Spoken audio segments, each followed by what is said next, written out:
మన కాళ్ళని ఎలా నీట్గా చేసుకోవాలో చూపిస్తా. 1 స్పూన్ ఆఫ్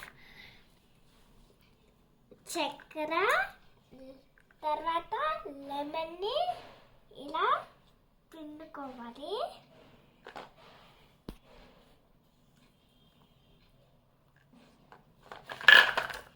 తర్వాత ఈ షాంపూని వేసుకోవాలి.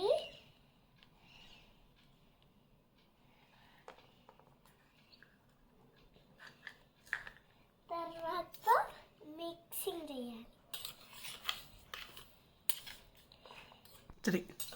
ఇప్పుడు ఇలా నీట్గా కడుక్కోవాలి.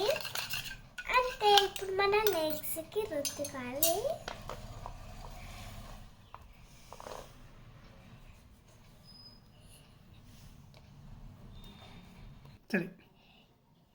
ఇప్పుడు నీట్గా అయిపోతాయి. ఇలా మీరు ఒకసారి ట్రై చేయాలి.